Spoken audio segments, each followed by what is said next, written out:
Disclaimer terlebih dahulu, cerita dalam video ini merupakan hasil karya, imajinasi, dan bersifat fiksi belaka. Segala kesamaan dengan nama, tempat, atau kejadian nyata hanyalah suatu kebetulan. Kami tidak bermaksud menyinggung pihak manapun melalui cerita ini. Cerita ini hanya bersifat hiburan dan bukan ajakan untuk meniru tindakan apapun yang digambarkan dalam video. Penonton diharapkan dapat membedakan dengan bijak antara realitas dan fiksi. Di awal cerita, kita pun diperlihatkan dengan Jiang Xiaoyong yang kini akan menjadi mangsa bagi para zombie yang ada. Tidak cuma itu, pasangannya juga telah mengkhianatinya ke bos muda yang jauh lebih oke daripada dirinya. Dan tidak lama kemudian, si bos itu menjatuhkan Jiang Xiaoyong sehingga membuat Jiang Xiaoyong kini menjadi santapan bagi para zombie itu. Dan dia pun kini hanya bisa berkata, "Cui Jing, Li Suxiong, kalau aku punya kesempatan hidup lagi, aku pasti akan membuat kalian berdua tersiksa." Namun tersangka akhirnya, Jiang Xiaoyong pun terbangun seketika. Jiang Xiaoyong pun sadar jika dirinya terlahir kembali sebelum kiamat tiba. Di kehidupan sebelumnya dia dibohongi Cui Jing, tidak cuma warisan orang tuanya habis dibawa kabur, dia sendiri malah jadi gelandangan. Kemudian terjadi bencana global, sebagian besar manusia jadi zombie dan dunia menjadi sangat kacau. Jiang bertahan hidup di akhir dunia dengan teman-teman yang dia kenal saat menggelandang, membangun zona aman. Tapi, Cui Jing, si brengsek itu pura-pura jadi orang kasihan yang tidak punya tempat tinggal, dapat simpati darinya. Ternyata, dia umpan dari musuh yang dikirimkan untuk menghancurkan mereka. Dan saat ini Jiang Xiaoyong kembali bertemu dengan Cui Jing yang ada di hadapan matanya itu. Di sini Jiang Xiaoyong tidak mau gegabah mengambil sebuah kesempatan. Dia akan melakukan penyiksaan secara perlahan terhadap gadis ini. Jiang kemudian secara cepat mengusir Cui Jing untuk menyingkir dari hadapannya. Dan saat ini Jiang Xiaoyong pun tahu jika ada waktu yang tersisa sebulan lagi, dia harus segera siap-siap buat menghadapi bencana akhir dunia ini. Dia kemudian juga mendapatkan tugas dari sistem untuk mempunyai sebidang tanah dengan hadiah yang sangat menggiurkan. Juga terdapat poin yang tersedia di toko sistem. Atas kondisi ini membuat Jiang Xiaoyong bergegas untuk menjalankannya. Setelah itu Jiang Xiaoyong mendapatkan telepon dari teman dari Cui Jing, namun dengan lantangnya si Jiang Xiaoyong tidak memperdulikan hal itu. Waktu pun kini kian berlalu dan si Jiang Xiaoyong akan membeli tanah yang ada. Pelayan di sana mencoba menawarkan beberapa tanah yang perusahaan mereka miliki saat ini. Di sini bosnya pun mencoba untuk meremehkan Jiang Xiaoyong di sana karena dia yakin Jiang Xiaoyong tak mampu untuk membeli tanah yang ada. Namun Jiang Xiaoyong kemudian mengatakan jika dia butuh tanah di distrik timur, karena itu benar-benar memenuhi semua kebutuhannya. Dan singkatnya Jiang Xiaoyong berhasil membeli itu sehingga si bos merasa sangat tidak mungkin. Dia hanya berkata, bagaimana mungkin ada orang yang menghabiskan uang sebanyak 300.000 untuk membeli tanah dengan pabrik yang mangkrak di tempat itu. Dan dengan kondisi ini juga si bos benar-benar dipermalukan di tempat itu karena kesombongannya dan keangkuhannya. Setelah kejadian itu, banyak berita mulai beredar. Cui Jing mendapatkan laporan dari Li Suxiong tentang pembelian tanah yang dilakukan oleh Jiang Xiaoyong itu. Cui Jing pun sangat kesal dengan adanya hal ini dan dia bergegas mengajak temannya untuk mengunjungi kediaman dari Jiang Xiaoyong. Dan ketika tiba di sana, Jiang Xiaoyong menanyakan untuk apa kalian berdua datang ke sini. Cui Jing di sana langsung protes dengan apa yang dilakukan oleh Jiang Xiaoyong tadi. Dia juga berkata kepada Jiang Xiaoyong, jangan kira aku tak tahu kau menggunakan uang mahar kita untuk membeli tanah. Aku kasih tahu, kau sudah beli tanah dan tanah itu menjadi milikku. Namun sayangnya, Jiang Xiaoyong berkata, sepertinya otakmu ini sudah rusak. Meskipun aku punya banyak uang, aku tidak akan memberikan sepeser pun kepadamu. Jangan kira aku tak tahu tentangmu dan Li Suxiong itu. Dengan kondisi yang ada, membuat Cui Jing pun hanya bisa berkata dalam hatinya, bagaimana dia bisa tahu hubungan kami itu. Di sini teman Cui Jing mencoba untuk mendamaikan keadaan, namun Cui Jing bergegas untuk pergi dari tempat itu. Di sini, Ketika mendapatkan momentum, teman dari Chujing malah berkata dalam hatinya, "Chujing, karena kau sudah berbuat kesalahan dengan Jiang Xiaoyong, maka aku tidak akan sungkan lagi untuk mendekatinya." Beberapa saat kemudian Jiang Xiaoyong pun pergi ke tempat tanah yang dia miliki itu. Dan dia juga telah melakukan renovasi terhadap pabrik yang ada di tempat itu. Kepala proyek mengatakan kepada sosok dari Jiang Xiaoyong jika renovasi akan berjalan dengan lancar dan membutuhkan waktu sebanyak 1 bulan. Biaya tambahan juga diperlukan dalam hal ini, namun Jiang Xiaoyong tidak sungkan-sungkan untuk memberinya. Ketika dia sedang melakukan itu, tiba-tiba teman dari Chujing mencoba untuk mendekati sosok dari Jiang Xiaoyong itu.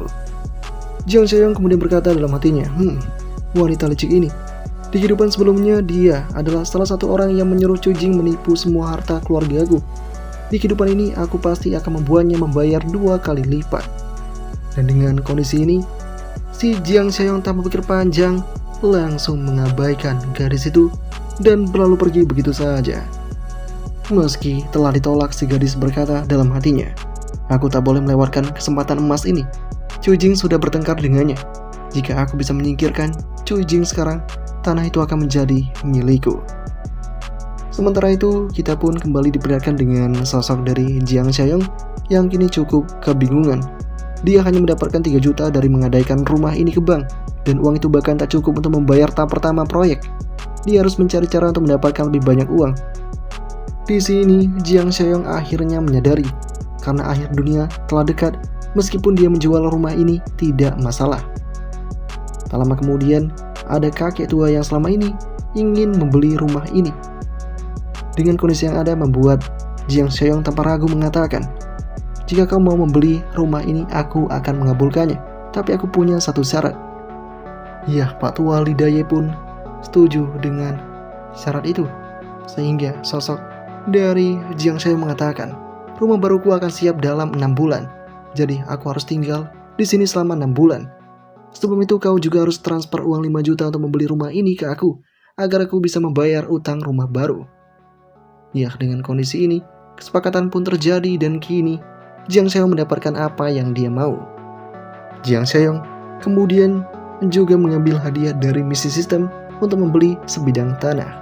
Dia berhasil menyelesaikan itu. Setelah itu, Jiang Xiaoyong pun membeli banyak sekali makanan yang ada di supermarket yang membingungkan banyak orang. Dan dengan kondisi ini, persiapan bencana selesai. Misi tugas telah diselesaikan. Kini dengan keberhasilan misi, Jiang Xiaoyong berhasil mendapatkan cincin ruang level 1. Cincin ini punya ruang 500 meter persegi. Waktu di dalam ruang akan berhenti. Di sini, Jiang Xiaoyong pun tahu jika ini artinya ketika waktu berhenti di dalam ruang, meskipun dia menyimpan bahan makanan, itu tidak akan membusuk sama sekali. Setelah itu, ada tugas baru dari sistem, di mana mengumpulkan 10 tahun kebutuhan. Hadiah poin 20. Dengan kondisi ini, Jiang Xiaoyong mulai menjalankannya. Ketika dia mencoba untuk berbelanja kebutuhan, dia bertemu dengan pasukan Yang Tao. Yang Tao ini dulunya merupakan teman sekolah menengahnya, pengikut Zhang Zhenghe yang terkenal, pandai menindas orang yang lemah. Kini dengan pertemuan yang terjadi di masa sekarang, Yang Tao kembali mencoba untuk mengatakan kepada Jiang Xiaoyong untuk tidak macam-macam di supermarket ini dan segera membayar berbagai kebutuhan yang telah dipegang. Di sini Yang Tao sangat kasar terhadap Jiang Xiaoyong, namun seketika Jiang Xiaoyong pun menunjukkan aksinya dengan cara membayar semua ini dengan sangat cepat sekali.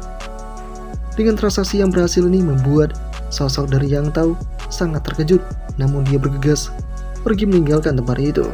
Dengan kondisi ini, sosok dari Jiang Xiaoyong menyuruhnya untuk minta maaf atas perbuatan kasar yang dia lakukan tadi. Dengan mendengar hal ini, Yang Tao tidak terima. Namun karena banyak orang di sana yang menyuruhnya melakukan itu, dia pun kini mulai terdiam. Dan tanpa ragu, Jiang Xiaoyong menyuruhnya untuk minta maaf. Jiang Xiaoyong juga bahkan akan membeli 10 kali lipat barang dari semua ini. Ya, Jiang Xiaoyong benar-benar menunjukkan kekayaannya di tempat itu. Sehingga dengan kondisi yang ada membuat sosok dari Yang Tao benar-benar minta maaf di hadapan Jiang Xiaoyong. Jiang Seong benar-benar menundukkan Yang Tao di sana. Dengan segala yang terjadi ini, Yang Tao kemudian berkata, "Jika kau memang mau barang yang lebih banyak lagi, tidak ada di gudang supermarket. Kau harus cari di toko grosir." Yah, Jiang Seong mengerti akan hal itu dan mereka bergegas untuk pergi ke tempatnya karena saat ini Zhang Xinghe lah yang menangani grosir itu. Singkatnya pertemuan pun terjadi. Dan pada awalnya Xinghe bersikap sangat sombong di hadapan Jiang Seong. Tapi ketika dia melihat rekening yang dimiliki oleh Jiang Seong, dia pun terdiam dan bergegas melanjutkan transaksi yang ada. Singkatnya transaksi berjalan dengan lancar. Kali ini barang yang dipunyai akan kadaluarsa. Jadi Jiang Seong berhasil membeli ini dengan diskon 50% dari harga awal. Jiang Seong juga menegaskan jika pembayarannya dilakukan setelah sebulan nanti. Di sini dengan apa yang terjadi, Xinghe mencoba berkata, "Apakah kau yakin akan hal itu? Kalau nanti barang sudah kadaluarsa semua dan kau tidak bayar, gimana?" Jiang pun berkata, "Tenang saja, aku akan menggadaikan rumahku kepadamu." Si Xinghe mengerti akan hal itu dan dia mencoba menanyakan untuk apa Jiang Seong membutuhkan semua ini. Namun Jiang Seong tidak memperdulikannya. Jiang Seong kini juga sedikit memperingatkan Xinghe dengan berkata, "Beberapa hari lagi, makanan ataupun barang yang hampir kadaluarsa akan menjadi barang yang sangat berharga." Setelah itu, sosok dari si Jiang Seong meninggalkan tempat itu. Dengan segala yang terjadi, Xinghe hanya bisa berkata, "Sialan, anak ini pada latar belakang keluarganya biasa saja, tapi kenapa bisa sangat sukses seperti ini?" Berapa saat kemudian, Jiang Seong bertemu dengan si Pak Tua yang ingin membeli rumah. Di sini, Pak Tua benar-benar menyuruh si Jiang Seong untuk bergegas menyetujui kesepakatan kontraknya.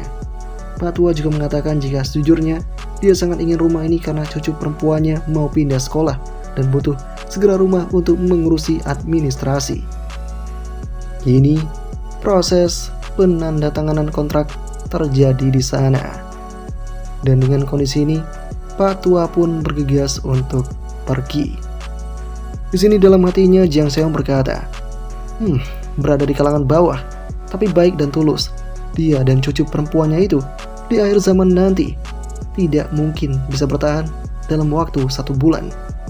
Dengan kondisi ini membuat Jiang Seong mencoba untuk berbincang lebih lanjut dengan Pak Tua itu. Beberapa saat kemudian, Jiang Seong pun mengunjungi proyek yang telah dikerjakan oleh orang-orangnya. Dan pembayaran kedua juga telah dilaksanakan. Proses penyelesaian sudah hampir memasuki 80%.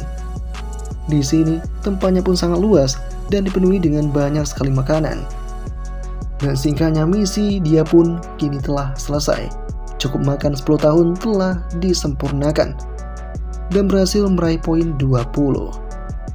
Di sini, tanpa pikir panjang lagi, Jiang Seong mempergunakan poin itu untuk membeli item. Dan beruntung, dia bisa mendapatkan kekuatan super sebelum akhir zaman tiba. Dia mengurangi item untuk kebangkitan kekuatan super level pertama. Dan yang didapatkannya adalah kemampuan mata batin, dapat mendeteksi apakah seorang punya niat jahat. Jiang Seong pun sadar jika skill ini sangat berguna di kehidupan akhir nanti. Beberapa waktu kemudian, Jiang Seong pun datang di black market tengah malam untuk membeli berbagai senjata. Di sana dia pun bertemu dengan si penjual senjata. Pada awalnya, penjual senjata itu tidak menghiraukan akan sosok Jiang Seong karena dianggap tidak punya uang. Tapi dengan penekanan yang diberikan oleh Jiang Seong berhasil untuk membuat si penjual percaya akan dirinya. Mereka kemudian masuk ke dalam ruangan rahasia untuk menentukan senjata apa yang dipilih. Dan akhirnya, secara mengejutkannya, Jiang Seong pun akan mendapatkan beragam senjata yang nilainya lebih dari jutaan minion. Dan barang-barang itu akan dikirimkan tepat jam 12 malam nanti secara diam-diam di kediaman dari Jiang Seong. Jiang Seong mengerti akan hal itu. Ketika Jiang Seong mencoba untuk pergi dan keluar dari tempat itu, tiba-tiba dia bertemu dengan sosok yang menjadi musuhnya itu. Di sini, si pacarnya dari Chujing ini pun mulai mendapatkan penindasan dari anak-anak buah Jiang Xiaoyong, yaitu para penjual senjata tadi. Ya, mereka benar-benar menyiksa sosok dari si pacarnya Chujing di tempat itu. Singkatnya, dengan terbelinya senjata, misi di persenjatai pun kini telah berhasil diselesaikan, mendapatkan poin 10 dan poin saat ini 20. Ya, kini bonus tambahan sudah diterima oleh Jiang Xiaoyong, yaitu eliksir peningkat fisik. Tanpa pikir panjang, Jiang Xiaoyong mempergunakan itu. Ya, pada akhirnya dia pun berhasil mendapatkan kekuatan tubuh yang jauh lebih kuat, yaitu 60% lebih kuat dari orang biasa. Dia kemudian mencoba untuk menggunakan besi sebagai bahan percobaan. Jiang Xiaoyong pun menendangnya dan berhasil untuk membekokkan besi itu begitu saja. Jiang Xiaoyong pun sadar jika kekuatannya ini benar-benar kuat dan dia tidak akan takut menghadapi zombie pada awal-awal kiamat nanti. Dan untuk senjata yang telah dibeli, sosok dari Jiang Xiaoyong menyimpannya di dalam cincin penyimpanan. Kemudian Jiang Xiaoyong juga teringat akan kakek dan cucunya yang kemarin sempat bertemu dengan Jiang Xiaoyong. Jiang Xiaoyong pun kini berkata, "Baiklah, mending kukirim beberapa barang penting ke sana. Soal bisa bertahan hidup lama di dunia yang telah berakhir nanti, tergantung diri mereka sendiri. Anggap saja ini sebagai balasan karena dana yang diberikan oleh kakek itu kemarin." Singkatnya, Jiang Xiaoyong berhasil bertemu dengan kakek itu dan memberikan barang-barang yang dikirimkan. Namun ketika sedang berada di sana, Jiang Xiaoyong melihat adanya foto cucu dari kakek itu yang dia kenali di kehidupan yang sebelumnya. Ya, dengan kondisi yang ada, membuat Jiang Xiaoyong pun menanyakan kepada kakek, apakah cucumu bernama Meng Sansan. Si kakek membenarkan hal itu. Di sini, Jiang Xiaoyong teringat akan sosok Meng Sansan di kehidupan yang sebelumnya yang tampak bersedih. Saat itu, Sansan pernah bilang di kehidupan yang sebelumnya, kakeknya berani mengambil resiko besar untuk menyelamatkannya. Meski sekolahnya sudah hancur, kakek berhasil menyelamatkan cucunya, tapi dirinya, yaitu si kakek, tewas di sana. Dengan kondisi yang ada ini, membuat Jiang Xiaoyong pun akan memperbaiki kesalahan di masa lalu, dan dia pun kini berkata kepada si kakek untuk tak bisa pindah ke rumah yang telah dibeli, karena si Jiang Xiaoyong akan mempersiapkan semua kediamannya. Ya, Jiang Xiaoyong juga mengatakan perihal bencana besar yang akan melanda, tentang kelaparan yang terjadi pada setiap manusia. Si kakek pun kini terkejut mendengar hal itu dan pelan-pelan dia pun mempercayai Jiang Xiaoyong. Mereka berdua pun kini tiba di sekolahannya si Sansan, dan di sana si Sansan tengah dibully oleh para pasukan. Untungnya, di saat yang seperti itu, si Jiang Xiaoyong berhasil untuk membantu si Sansan melewati itu semua. Jiang Xiaoyong benar-benar menghajar para pasukan berandalan itu. Singkatnya, Sansan kemudian dibawa ke dalam mobil dan mereka mulai melakukan perjalanan. Di perjalanan, Jiang Xiaoyong mengatakan tentang upaya bertahan hidup di kehidupan akhir nanti. Awalnya, Sansan terkejut mendengar hal itu, tapi dia pun percaya akan perkataan Jiang Xiaoyong itu. Mereka pun mulai mengenali satu sama lain. Saat ini, tanda-tanda kemunculan dari para zombie juga sudah mulai terlihat di media sosial. Dengan kondisi yang ada, mereka pun sadar jika mereka harus mempersiapkan ini secepat mungkin. Di saat mereka dalam perjalanan seperti itu, tiba-tiba saja ada seorang pengendara yang mencoba untuk membuat keributan. Adu balap-balapan pun terjadi di sana, hingga pada akhirnya Jiang Xiaoyong pun berhasil menyingkirkan mobil dari pria itu, sehingga membuat si pria pun mengalami kecelakaan. Atas kondisi yang ada, si pria benar-benar kesal dan dia menghubungi seseorang dan berkata, "Anak kecil sialan, panggil tim lalu lintas, cek rekaman kamera, cari tahu nomor plat mobil itu. Aku akan membuatnya mengerti bahwa ada orang-orang yang tidak boleh diganggu." Kemudian kita kembali diperlihatkan dengan Jiang Xiaoyong dan timnya. Di sini si kakek pun tahu jika kediaman ini tampaknya terlalu berlebihan. Ini sangat aman sekali. Ya, mereka mulai tinggal di tempat itu. Ini merupakan markas dari Jiang Xiaoyong. Di keesokan harinya, Jiang Seong mulai mengatakan tentang tempat ini. Dindingnya terbuat dari beton bertulang, dan gerbang yang dikendalikan dari jarak jauh terbuat dari baja murni. Tebalnya 3 cm, baik manusia maupun zombie tidak akan bisa menembusnya tanpa senjata yang berat. Di sini, Jiang Seong juga memperingatkan mereka berdua, selain mereka bertiga, tidak ada orang lain yang bisa masuk ke dalam benteng ini. Semuanya mengerti akan hal itu. Jiang Seong juga menambahkan, jika nanti ada penyintas yang datang meminta bantuan saat aku tidak di sini, zona penyangga ini bisa memberikan mereka perlindungan sementara. Namun sampai aku kembali, jangan izinkan mereka masuk ke dalam benteng.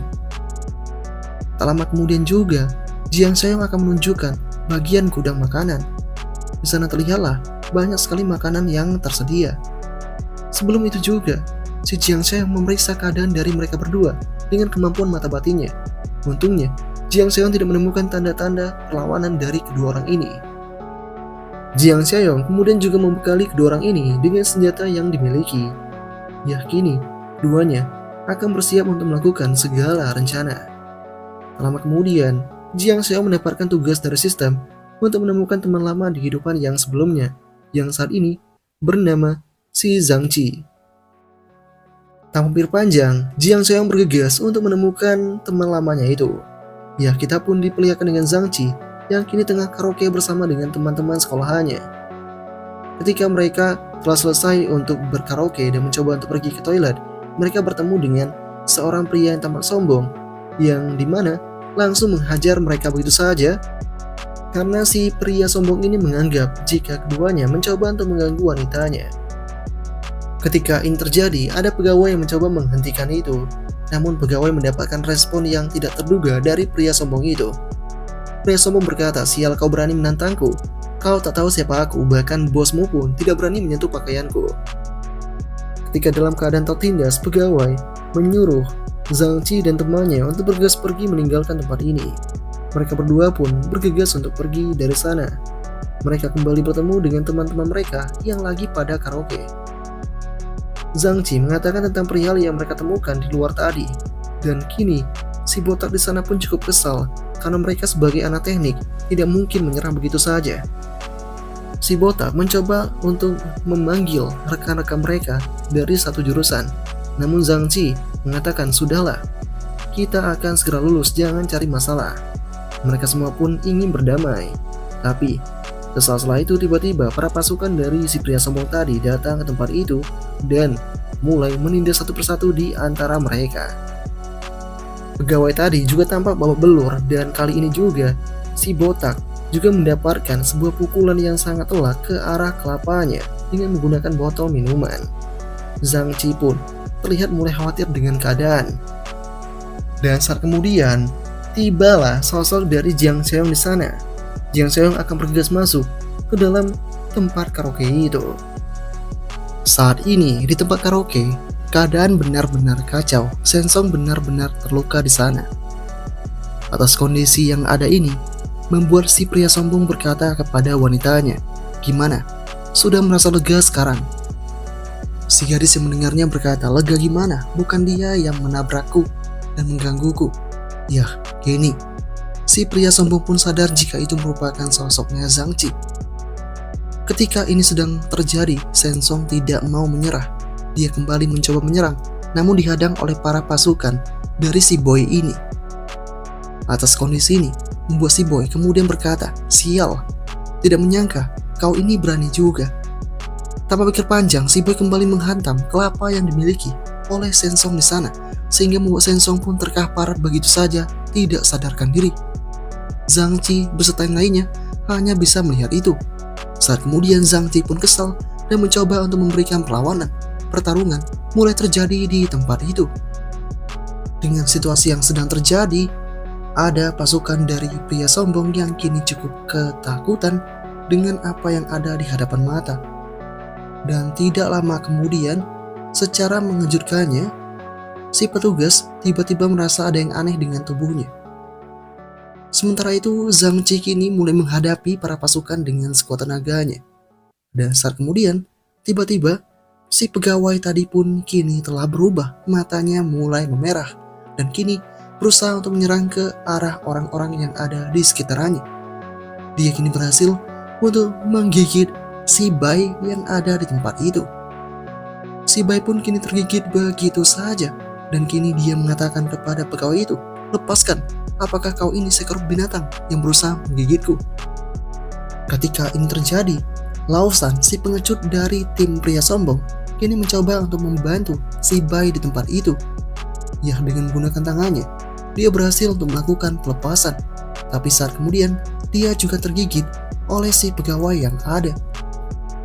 Di sini, si pegawai pun benar-benar membuat penindasan yang ekstra di tempat itu, sehingga membuat Lausan pun kini tampak lantas terpojok.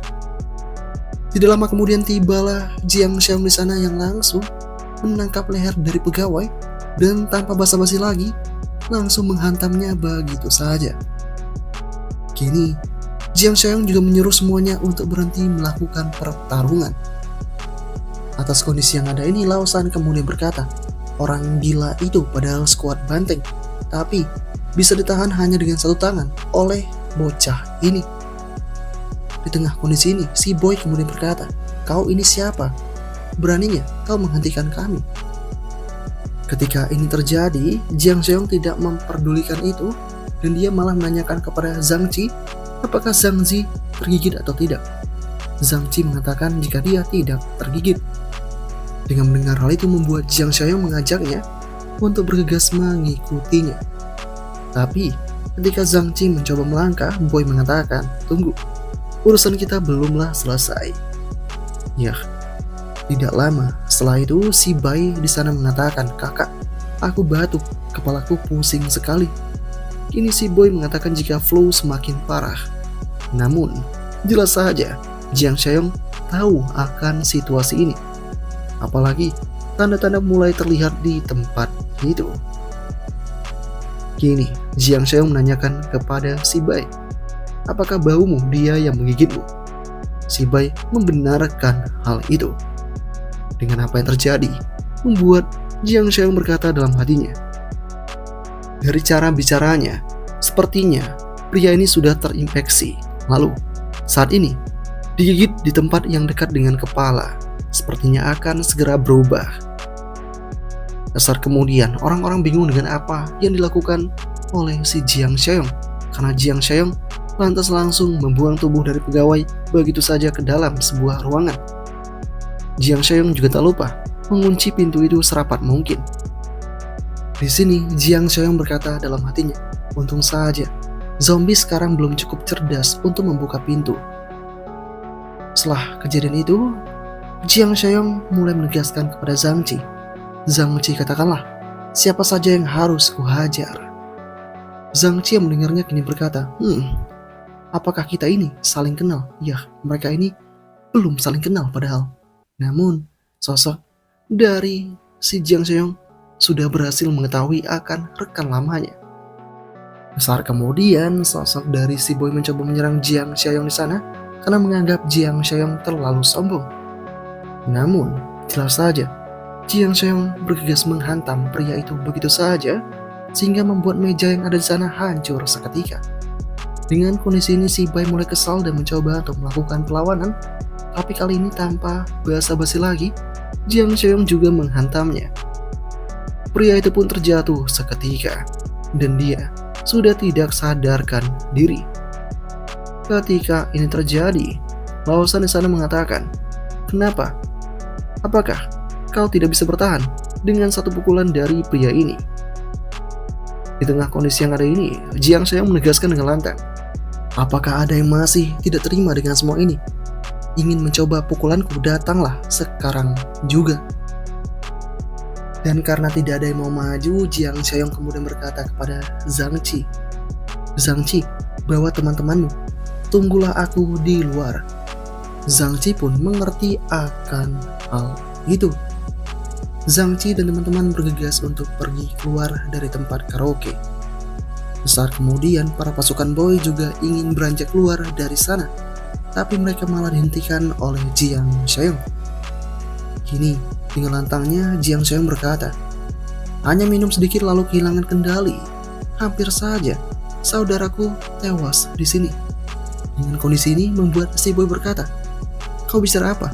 Tolong minggir dari jalanku." Jiang Xiaoyong mendengarnya kemudian tak berpikir panjang, lantas langsung menghantam tubuh dari si boy itu. Si boy pun kini berkata, "Sialan, anak kecil, kau benar-benar ingin mati." Dan setelah menghajar si boy, Jiang Xiaoyong bergegas mengunci pintu yang ada. Dengan kondisi yang ada ini, membuat si boy berkata, "Kurang ajar, buka pintunya, aku akan menghabisimu." Tidak lama kemudian si boy yang tadi telah terinfeksi kini telah berubah total menjadi zombie. Dia pun kini mulai menyerang para manusia yang ada di sana. Kekacauan terjadi dengan sangat cepatnya, sehingga sosok dari Jiang Xiaoyong mendengar itu dari arah luar. Ya, mereka semua seakan-akan meminta tolong dan berteriak sekencang mungkin. Ketika ini terjadi, ada pegawai yang kini berkata, "Pak, ada apakah ini? Apakah di dalam butuh bantuan?" Jiang Xiaoyong mendengarnya berkata, "Kunci pintu ini rapat-rapat. Jangan biarkan siapapun membukanya. Hubungi polisi dan rumah sakit, katakan ada pasien flu gila di tempat ini." Si pegawai terkejut mendengar adanya flu gila. Namun, Jiang Xiaoyong menegaskan lakukan sekarang juga. Si pegawai mengerti akan hal itu dan mengunci itu serapat mungkin. Kini para pasukan dari Jiang Xiaoyong pun benar-benar berhasil keluar dari tempat yang gelap tadi. Kini semakin lama didengar, para pasukan pegawai juga semakin tahu jika suara ini terlalu berlebihan, dan mereka bingung kenapa semuanya menjadi kacau. Mereka juga tahu tentang penyakit flu gila yang baru-baru ini kian menyebar. Dan dengan kondisi ini, mereka bergegas untuk mengecek CCTV untuk mengetahui apa yang sebenarnya terjadi di dalam ruangan karaoke pada saat ini. Ya, ketika mereka melakukan pemeriksaan, mereka pun sangat ketakutan melihat semua yang ada di dalamnya. Di mana secara mengejutkannya, orang-orang yang ada di dalam ruangan itu benar-benar sudah berubah total menjadi zombie. Kini para pegawai akan melaporkan kejadian ini ke pihak kepolisian. Kemudian kita kembali diperlihatkan dengan Jiang Xiaoyong yang menyuruh para pasukan dari Zhang Ji untuk bergegas masuk ke mobil karena tempat ini tidak akan bertahan lama. Mereka semua pun mulai menjauh pergi. Ketika dalam perjalanan, Zhang Ji mengatakan kepada Jiang Xiaoyong, "Terima kasih banyak telah membantu kami. Siapakah kau kalau boleh tahu?" Jiang Xiaoyong kemudian mengatakan, "Namaku Jiang Xiaoyong dan aku disewa untuk melindungi kalian. Siapa yang menyewa? Tidak perlu kalian ketahui." Di sini Jiang Xiaoyong sengaja untuk menyamar sebagai pelindung bagi orang-orang ini. Besar kemudian ada salah satu di antara mereka yang berkata kepada Jiang Xiaoyong, "Kak, apakah yang kau katakan soal flu gila itu benar-benar ada? Bukannya di internet sudah diklarifikasi kalau flu itu tidak ada." Kini Jiang Xiaoyong berkata, "Lalu, apa yang kau lihat barusan itu? Hanya ilusi. Tolong gunakan akalmu." Ya, saat ini mereka mengerti akan hal itu, dan si gendut kemudian bertanya, "Apakah ada obat tentang flu gila ini?" Di sini dengan lantangnya, Jiang Xiaoyong berkata, "Bencana ini tidak akan berlalu begitu saja, malah akan semakin parah. Dunia ini sudah memasuki akhir zaman." Dan ketika mereka tengah berbincang akan hal itu, contoh pun sudah ada di hadapan mata mereka, yang mana saat ini ada zombie yang mulai melakukan penyerangan di arah luar. Atas kondisi ini, Jiang Xiaoyong menegaskan saat ini wabahnya masih terbatas di beberapa tempat. Kebanyakan orang masih dalam masa inkubasi. Tidak lama lagi akan meledak di mana-mana. Jadi, jika kau ingin bertahan hidup, mulai sekarang ikuti apa yang aku katakan. Semuanya pun sepakat dan mengerti akan hal itu. Dan dengan keberhasilan Jiang Xiaoyong membawa Zhang Ji ke dalam timnya, misi pun telah diselesaikan, dan kini si Jiang Xiaoyong mendapatkan 20 poin. Kini Jiang Xiaoyong berkata dalam hatinya, "Pas sekali, ada hadiah baru di toko dan aku harus memeriksanya." Ya, di sistem shop tersedia Doomsday Farmer, kemudian ada sugar oil dan protein, dan juga armor intimidation supply box. Dengan kondisi yang ada, membuat Jiang Xiaoyong berkata dalam hatinya, "Kota Doomsday Farmer Supply ini masih ada. Sepertinya, kalau aku mau replace toko, aku harus membeli ini. atau menggunakan poin untuk refresh manual. Kotak-kotak ini terlihat sangat berguna dan tidak terlalu mahal. Nanti saat kembali ke benteng aku akan tukarkan semuanya. Namun sebelum itu juga, Jiang Xiaoyong tahu jika ada masalah yang harus diselesaikan, di mana di kehidupan yang sebelumnya ada insiden yang terjadi pada Zhang Ji. Zhang Ji saat itu mengatakan, padahal kita sudah menganggap dia saudara. Kenapa dia tega melakukan hal itu? Yah, di kehidupan yang sebelumnya, Zhang Ji hampir mati karena pengkhianatan salah satu teman sekamarnya yang menyebabkan teman-teman lainnya dimakan oleh zombie. Orang yang membunuh semua temannya itu masih belum diketahui oleh Jiang Xiaoyong. Dan tentu Jiang Xiaoyong harus mencari tahu tentang hal ini. Sementara di tempat yang berbeda terjadi perbincangan Cu Jing dan pacarnya. Kini Cu Jing berkata kepada pacarnya itu alias selingkuhan, barang-barang yang kau janjikan kapan dikirim? Di luar semakin kacau, aku tidak berani ke supermarket sendiri. Si pacar mengatakan sebentar lagi, aku segera selesai di sini dan langsung mengantar. Tidak lama kemudian Cu Jing dikejutkan dengan kehadiran orang yang mencoba untuk masuk. Cu Jing pun kini mencoba membuka itu secara perlahan-lahan. Dia pun akhirnya tahu jika itu merupakan temannya dan bergegas membuka pintu yang ada. Cu Jing mengatakan kepada temannya, ketukanmu keras sekali dan bikin aku terkejut. Di sini si teman yang bernama Xiaoya lantas berkata, tadi Pak Liu di lantai 1 pergi. Dengan mendengar hal itu membuat si Cu Jing mengatakan apa maksudnya. Xiaoya mengatakan jika pria itu dibawa oleh polisi dan ambulan sekaligus. Atas adanya hal ini membuat Cu Jing berkata, pantesan tadi pagi di bawah ramai sekali. Kemudian saya berkata, sepertinya flu gila itu bukan hanya rumor. Li Shuxiang pacarmu apakah sudah mengirim barang-barang yang dia janjikan? Di sini, si Cu Jing berkata, jika si Li Shuxiang belum melakukannya. Dengan mendengar hal ini membuat si Xiaoya berkata, makanya aku bilang, laki-laki itu sama saja. Begini saja, dengarkan aku.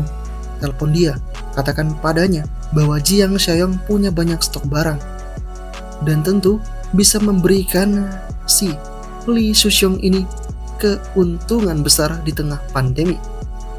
Cu Jing kini bertanya, kau tahu dari mana itu? Xiaoya yang mendengarnya lantas berkata, waktu aku diusir dari rumah Jiang Xiaoyong, aku menyuruh anak buahku untuk memantau dia. Ternyata ada mobil yang terus membawa barang ke pabriknya yang sudah lama tidak digunakan itu. Dengan mendengar hal itu, Cu Jing kemudian berkata, sepertinya dia sudah tahu soal pandemi ini jauh-jauh hari. Kemudian saya berkata, jadi bagaimana? Kita harus segera membicarakan ini dengan Li Shuxiang. Di sini Xiaoya juga menegaskan, pokoknya dengarkan aku. Telepon dia sekarang, pastikan transaksinya berjalan lancar. Nanti kalau sudah dapat untung, suruh Li Shuxiang bagi lebih ke kita. Beberapa waktu kemudian kita pun diperlihatkan dengan para pasukan dari si Jiang Xiaoyong yang kini sudah tiba di markas. Dengan ketibaan mereka di sana, Zhang Ji kemudian mengatakan, ini sangat menakjubkan, seperti benteng yang terlindungi. Dengan kondisi yang ada membuat Jiang Xiaoyong berkata, sudah kuduga, itu reaksi pertama semua orang. Kemudian, semuanya disambut oleh si Pak Tua dan juga si Sansan. Di sini Jiang Xiaoyong mengatakan kepada Seng Bu dan Sansan, ayo kesini dan kenalan dengan anggota baru kita ini. Ya, mereka semua pun mulai berkenalan satu sama lain karena sekarang mereka bagian dari tim. Ya, dengan apa yang terjadi, sosok dari Sansan kemudian berkata, selamat datang teman-teman pilihan kakak Xiaoyong. Setelah itu, Xiaoyong berkata kepada si Seng Bu, Paman Seng Bu bisa bantu ajak beberapa saudara buat keliling dan jelaskan aturan serta informasi kita. Seng Bu mengatakan serahkan saja padaku. Di sini si gendut pun tahu jika ini rasanya seperti berada di Myanmar Utara. Tidak lama kemudian, tanpa diduga ada salah satu rekan dari Zhang Ji yang bernama sosoknya Yiming berkata kepada Jiang Xiaoyong, tunggu dulu, bisa tidak kau memberikan kami senjata? Karena kami juga dapat membantumu menjaga tempat ini. Mendengar hal itu, Jiang Xiaoyong mulai menatap tajam ke arah si Yiming. Yiming di sana mendapatkan pesan dari si gendut. Yiming, jangan buru-buru minta senjata. Kita baru saja tiba, harus mendapatkan kepercayaan dari mereka dulu. Setelah itu, sosok dari Jiang Xiaoyong mengatakan, tenang saja, beberapa hari lagi kalian akan mendapatkan senjata. Sementara, untuk yang terluka parah yaitu si Sensong ini akan dibawa ke ruang medis terlebih dahulu buat dicek kondisinya. Di keesokan harinya semua pun telah terbangun, dan kali ini sedikit terjadi pembicaraan antara pasukan dari Zhang Yi.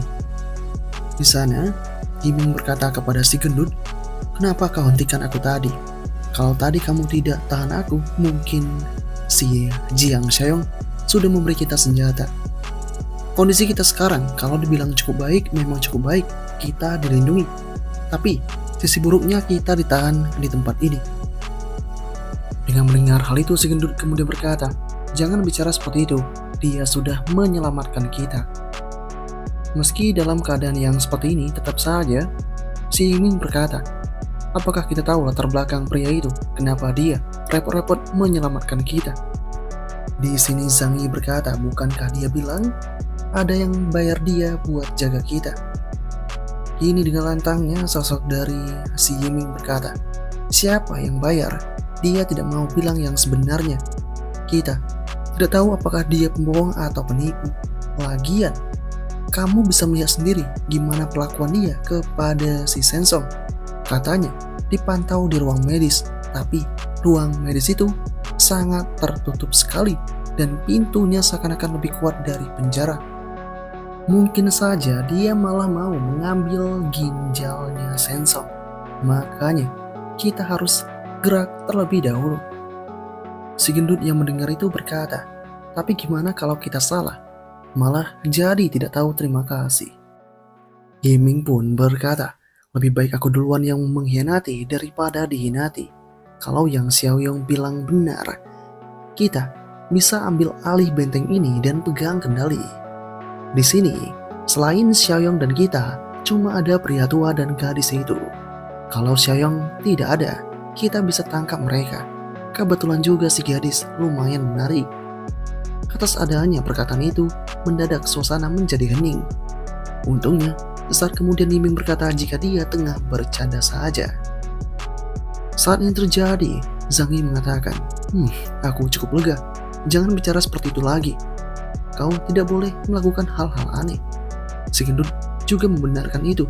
Iya, jika memang Xiaoyong ingin mengambil ginjal kita, dia pasti sudah melakukan itu dari sekarang, apalagi kita tidak punya senjata sama sekali. Keduanya pun kini berlalu pergi meninggalkan Yiming, dan ketika mereka pergi, Yiming berkata dalam hatinya, kalian berdua memang tidak cocok buat merencanakan sesuatu. Di masa sulit ini, kita harus tegas. Nanti kalau aku berhasil, kalian berdua bisa jadi anak buahku seumur hidup. Kemudian kita pun diperlihatkan dengan Xiaoyong yang kini bertemu dengan si kakek dan juga Sansan. Di sana Paman Sebo lantas berkata, Xiaoyong, Zhang Qi dan yang lain sudah selesai. Anak yang paling parah lukanya namanya Sensong. Sekarang lagi beristirahat di ruangan medis. Seperti yang kau minta, semua jendela dan pintu sudah terkunci. Xiaoyong mendengar itu kemudian berkata, terima kasih Sengbo. Kau dan Sansan istirahat terlebih dahulu. Besok mungkin bakal ada urusan yang harus kita lakukan. Di sini ada penambahan pesan yang diberikan oleh Xiaoyong, di mana selain Sensong, mereka berdua ini juga harus hati-hati dengan dua teman sekelas Zhang Qi yang lainnya. Xiaoyong punya firasat, ada satu di antara mereka yang tidak dapat dipercaya. Keduanya pun paham akan hal itu. Setelah itu, Xiaoyong bergegas masuk ke dalam tempat penyimpanan makanan. Di sana dia mencoba untuk mengecek kotak-kotak yang ada di toko. Kebetulan, dia kemudian melihat adanya kotak petani apokalips kotak suplai. Dia berhasil untuk menukarkan itu, dan kini poinnya menjadi 18. Setelah itu juga Xiaoyong berhasil menukarkannya dengan sugar oil dan protein supply box level pertama. sehingga poin berkurang 5 dan poin tersisa 13 poin. Setelah itu juga Xiaoyong membeli Armed The Trench kotak suplai level pertama, dan kini poin berkurang 5, poin saat ini tersisa 8 poin. Atas kondisi yang ada ini, membuat sosok dari Xiaoyong kemudian berkata, "Wah, hadiah dari kotak-kotak ini lumayan juga." Di sini Xiaoyong juga tahu, walaupun tidak bisa dibandingkan sama belanja boros sekarang, di dunia pasca apokalips, di mana persediaan bakal langka banget. Ini merupakan hadiah yang luar biasa. Tidak lama berselang, tiba-tiba tempatnya Xiaoyong kedatangan para pasukan bermobil. Kini para pasukan pun sudah tiba di alamat itu dan memulai sebuah pertempuran dengan memegang senjata mereka. Ya, para pasukan itu dipimpin oleh Starboy kaya yang sebelumnya pernah berselisih dengan Xiaoyong di jalanan. Si Starboy menyuruh para pasukannya untuk menghancur gerbang yang ada di tempat itu. Namun ketika melakukan itu, anak buah kemudian berkata, "Bos, pintu ini tebalnya mungkin 1 inci. Dengan alat yang kita punya, tidak bakal bisa dibuka." Kini, Starboy pun sangat kesal dan berkata, "Siapakah yang berani menggunakan pintu setebal ini?" Ya, mereka kemudian menggunakan alat yang jauh lebih kuat daripada sebelumnya. Proses penghancuran mulai dilakukan, dan kini itu menimbulkan efek kebakaran hebat di tempat itu. Kebakaran terus menjadi-jadi, dan itu menimbulkan reaksi yang sangat besar. Dan dengan begitu banyaknya kobaran api itu, para pasukan dari Xiaoyong bergegas untuk melakukan pemadaman. Di sini Sansan pun mengatakan benar apa yang dikatakan oleh Kak Xiaoyong. Bencana belum sepenuhnya datang, tapi situasi ekstrim sudah mulai muncul. Ya, kini juga Xiaoyong mulai mengambil senjata yang ada. Kini, Xiaoyong juga mengatakan, "Biar aku lihat siapa yang mencoba mencari masalah." Ya, mereka naik ke atas tower untuk memeriksa itu. Dan akhirnya, sosok dari si kakek pun tahu jika itu merupakan orang yang sebelumnya sempat berselisih dengan mereka di jalanan. Ya, kini para pasukan dari si Starboy kaya menyadari akan kehadiran 2 orang itu yang ada di atas. Kini dengan lantangnya, si Starboy menyuruh para pasukannya untuk bergegas menyerang ke arah itu. Namun karena keterbatasan jangkauan, mereka kini akan membakar tempat ini. Kemudian Xiaoyong mengatakan kepada Starboy sombong itu, "Kau punya 5 menit, bawa antek-antekmu dan pergi dari sini." Dengan mendengar ancaman itu, orang-orang pun tidak terima. Mereka mengatakan, "Kau tak tahu siapakah bos kami itu."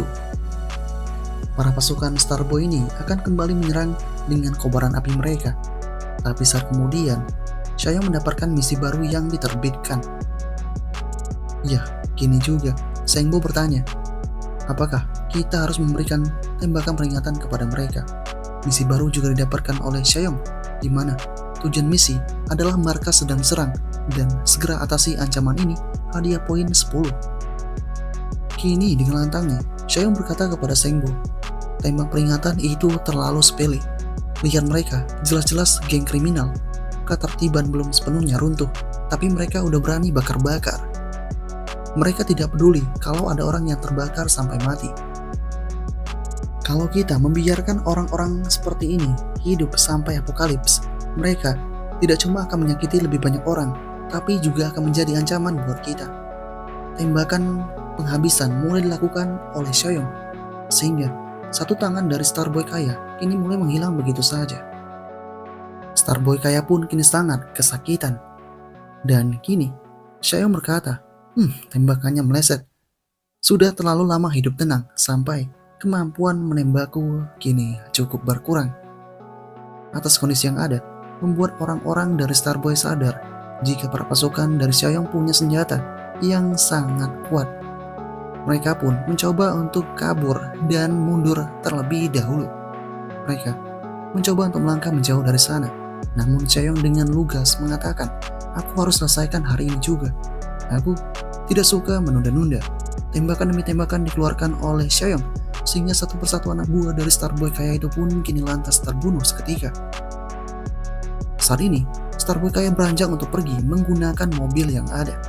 dan menyuruh anak buahnya untuk cepat jalan secepat mungkin. Atas kondisi ini membuat Sengbo kemudian berkata, mereka sepertinya mau kabur menggunakan mobil. Di sini Seong berkata, tenang saja, aku telah membawa senapan otomatis. Iya, tembakan demi tembakan dikeluarkan di sana, sehingga semua yang ada dalam mobil itu pun binasa seketika.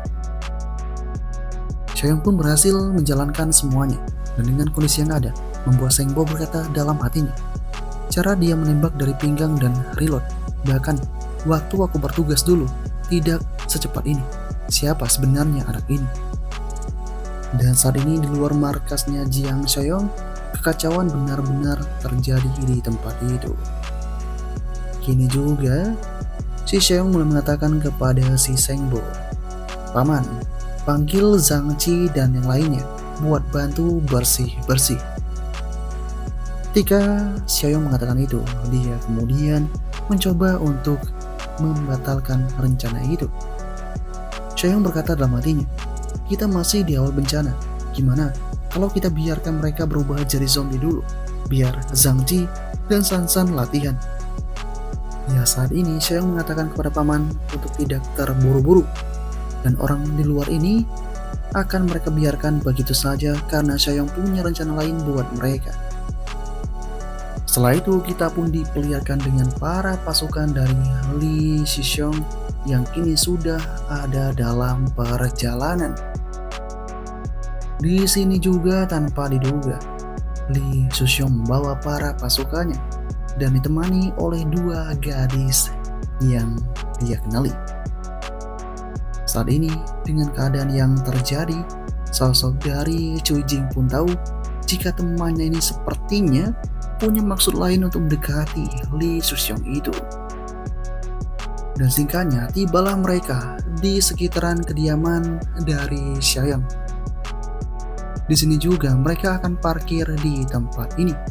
Xiaoya kemudian diajak masuk oleh Cui Jing. Xiaoya mencoba untuk menolak hal itu, namun Cui Jing berkata, kalau kau tidak ikut, gimana aku tahu pabrik Xiaoyang yang mana? Xiaoya mendengarnya berkata, sudah, kita jalan saja, nanti langsung kelihatan. Lagi pula, pakai sepatu ini jalan 2 blok saja sudah sangat capek. Namun sayangnya, Xiaoya dipaksa oleh Cui Jing di sana untuk bergegas turun dari mobil. Keduanya pun kini berhasil turun dari mobil dan mulai melakukan pelangkahan. Ketika ini sedang terjadi, dari dalam mobil, si Lee Shishong berkata kepada para pasukannya, beritahu semuanya untuk siap-siap. Begitu, aku menjalankan mobil, kalian harus ikut-ikut. Ya, para pasukan benar-benar sangat bersiap untuk melakukan penyerangan. Setelah itu, saya mengatakan kepada si Cui Jing, kenapa kau harus menyeret aku ke sini? Cui Jing kemudian berkata, jangan banyak alasan. Aku tahu kau ada maunya dengan Lee Shishong itu. Dengan mendengar hal itu, membuat Xiaoya berkata, aduh, Cui Jing, jangan salah paham. Aku dandan secantik ini biar lebih gampang memikat si Jiang Xiaoyang pecundang itu. Toh, dia juga tahu soal hubunganmu dengan Lee Shishong. Tidak lama setelah itu mereka berdua dikejutkan dengan penglihatan yang ada di hadapan mata mereka, di mana ada para pasukan yang telah binasa di tempat itu. Mereka sadar jika sebelumnya sepertinya terjadi baku tembak di tempat ini. Xiaoya kini mulai mengatakan, Cui Jing, orang-orang ini sepertinya telah mati. Gimana kalau kita balik saja? Di tempat itu, Cui Jing terlihat sangat ketakutan. Dia pun menyangka jika mungkin dua kelompok ini mencoba untuk berebut barang-barangnya Jiang Xiaoyang. Dan kini mereka malah menyadari bahwa kemungkinan Jiang Xiaoyang juga telah dibinasakan. Ya, Cui Jing berkata, sebenarnya sih kalau Jiang Xiaoyang mati juga tidak masalah. Aku cuma penasaran apakah barang-barangnya masih ada atau tidak. Kini, Xiaoya berkata gimana kalau kita balik saja, biar Lee Shishong yang mengurus segalanya. Dan ketika mereka tengah berbincang seperti itu, tanpa diduga, Starboy kaya yang tadi telah binasa, ini seakan-akan berubah wujudnya menjadi zombie dan mulai menatap tajam ke arah kedua wanita itu. Meski seperti itu, kedua gadis tetap melangkah ke depan dan kini tibalah mereka di gerbang pintu masuk. Di sana, Xiao tahu jika gerbang ini sangat kokoh sekali dan bahkan tak bisa melihat apapun di dalamnya. Jing juga berkata, gerbangnya tertutup rapat. Apakah ini berarti Jiang Xiaoyong masih dalam keadaan baik-baik saja? Tidak lama kemudian, kedua gadis mendapatkan sebuah ancaman dari si Sansan. Sansan berkata, kalian siapa dan bagaimana? Kalian tahu tentang tempat ini? Kini Xiaoyong mencoba mengatakan, gadis muda, kami teman-temannya Xiaoyong, dan gadis ini merupakan pacarnya Xiaoyong. Dengan mendengar hal itu, Sansan mencoba mengkonfirmasikannya langsung dengan si Kak Xiaoyong. Dia mengatakan, ada dua kakak perempuan di luar gerbang. Salah satunya mengaku sebagai pacarmu. Dan ketika dalam keadaan yang seperti ini, Jing mulai berkata dengan kesal. Jadi inilah sebabnya si bajingan Xiaoyong tiba-tiba berubah sikap. Ternyata dia sudah menemukan gadis yang baru. Xiaoyong di sana mengatakan, Jing, kau lebih baik tidak menunjukkan rasa tidak suka. Ada hal yang lebih penting.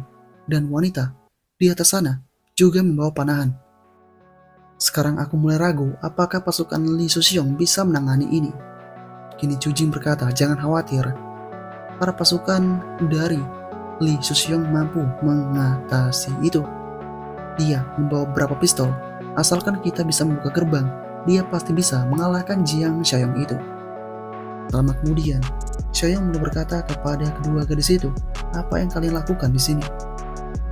Xiaoyong di sana juga tak lupa menggunakan kemampuan mata-matinya untuk memeriksa status dari kedua gadis ini, dan terlihatlah ada rasa yang sangat jengkel yang dimiliki oleh kedua gadis ini, sehingga ini pertanda aura negatif yang begitu menyebar. Xiaoyong di sana mengatakan kepada Xiaoyong, kita teman, tidak bisakah kita datang untuk memeriksa keadaanmu? Situasi saat ini begitu kacau, kami juga khawatir tentangmu. Tidakkah kau khawatir tentang kami? Dengan mendengar hal itu, Xiaoyong kemudian berkata, khawatir tentangku? Jika aku tidak salah, binatang Li Suxiong itu seharusnya ada di sekitaran sini. Kalian bawa berapa orang? Senjata apa yang kalian bawa? Itu tidak akan bisa untuk mengalahkanku. Dengan kondisi yang ada, para gadis mulai terdiam dan mereka hanya berkata dalam hatinya, bagaimana Xiaoyong ini bisa tahu? Tidak lama setelah itu, tembakan peringatan dikeluarkan oleh Xiaoyong. Dan kini, kedua gadis merasa Xiaoyong ini sangat gila sekali dan berani menembak mereka. Sementara itu, kita kemudian diperlihatkan juga dengan sosoknya Zhang Yi yang kini sangat khawatir dengan keadaan Shen Song. Karena saat ini Shen Song juga seakan-akan telah terpapar virus negatif dari penyebaran zombie ini. Tubuhnya kini mulai berbeda dan ada perubahan dalam tubuhnya itu. Urat-urat yang begitu kencang terlihat di tubuhnya. Kembali di adegan di luar, di mana saat ini para pasukan dari Starboy Kaya benar-benar sudah berubah menjadi zombie dan kini berusaha untuk menangkap kedua gadis yang ada di sana. Ya, keduanya pun mencoba untuk kabur dari tempat itu. Dan saat ini, Li Suxiong juga menyadari akan kedatangan makhluk-makhluk zombie itu. Kini keduanya meminta tolong kepada Li Suxiong untuk diselamatkan. Di tengah kondisi ini, Suxiong berkata, bagaimana bisa ada pasien rabies flu di sini? Putar balik cepat, ada rabies flu, cepat, kita harus melakukan rencana lain. Iya, Li Suxiong tak berpikir panjang meninggalkan kedua gadis itu, sehingga kedua gadis tampak sangat murka sekali. Iya, Jing tidak mau mati dalam keadaan yang seperti ini. Ia kemudian secara sengaja menjatuhkan temannya sendiri di sana, sehingga itu nanti akan membuat para zombie fokus ke temannya. Saat ini, Xiaoyong pun terjatuh begitu saja, dan tanpa bacot lagi, para pasukan zombie bergegas untuk mendekati tubuhnya itu dan mulai memangsa Xiaoyong. Xiaoyong pun benar-benar mati dalam keadaan yang sangat terpuruk. Dia pun kini hanya berkata kepada Jing, jika Jing merupakan bajingan yang sangat keparat. Jing berhasil lolos dari sana dan berkata, kau pantas mendapatkannya. Kau pantas mendapatkannya. Aku sudah melakukan yang terbaik. Dengan seluruh keadaan yang terjadi ini, misi ancaman biasa dinetralisir dan sistem berhasil memberikan 10 poin kepada Xiaoyong Poin meningkat 18, yang artinya misi telah diselesaikan. Misi baru kini juga berhasil diterbitkan, dan misi baru ini pembersihan jalan. Tujuan misi adalah bersihkan para terinfeksi dan monster yang berkeliaran di luar markas.